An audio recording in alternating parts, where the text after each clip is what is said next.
Late on the night of September 1st, 1944, the streets of Mattoon, Illinois were entirely deserted. Inside one of these homes, a lean Kearney was reading in bed when she smelled a sickly sweet perfume drifting through an open window. Within seconds, her legs went numb, leaving her completely paralyzed. Her 3-year-old daughter soon woke up and began to vomit.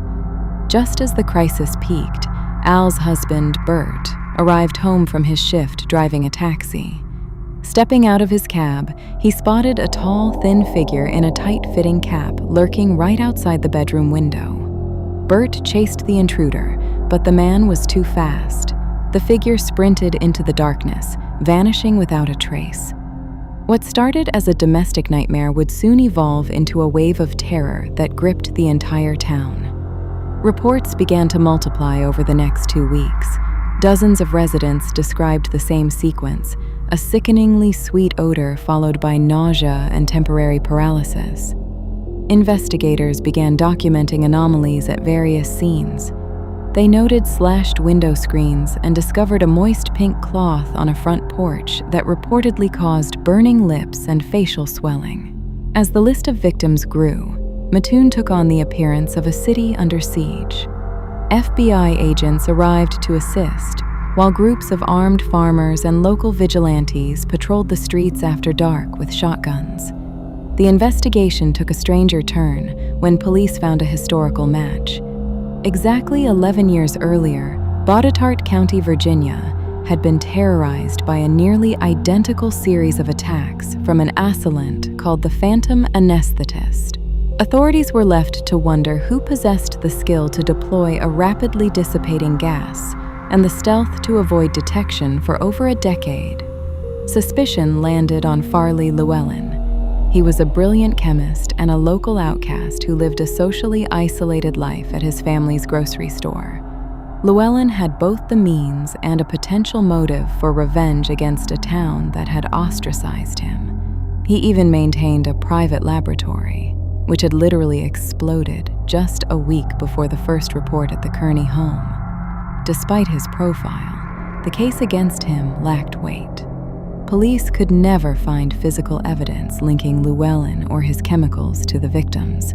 There was also the problem of the gas itself. Modern experts note that synthesizing an airborne substance stable enough to cause instant paralysis, yet fleeting enough to leave zero detectable trace, is a scientific impossibility.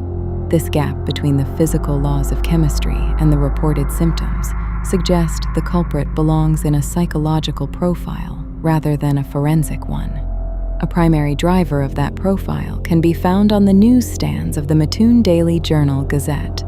When police initially searched the Kearney yard, they found nothing. Yet the Journal Gazette ran a sensational front-page headline anyway: "Anesthetic Prowler on Loose." This timeline tracks police reports against local coverage. Before the headlines, reports were non-existent. Immediately after the story broke, victim accounts spiked exponentially by explicitly suggesting a serial gasser was targeting the community. The paper primed residents to expect an attack in their own bedrooms. The data suggests that the surge in reports followed the spread of the headlines rather than an actual chemical agent. To understand why a town would react this way, we have to look at the global climate in September 1944. Right after the D-Day invasion, societal tension was at an absolute maximum. There was a pervasive, credible fear that Nazi commanders were planning to unleash poison gas on civilian populations.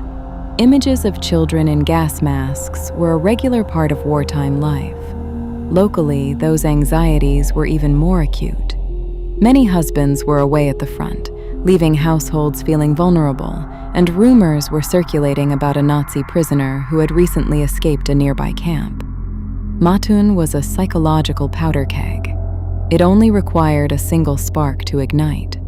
Psychologists refer to this as mass hysteria, where severe collective stress manifests as genuine physical symptoms. The victims weren't lying.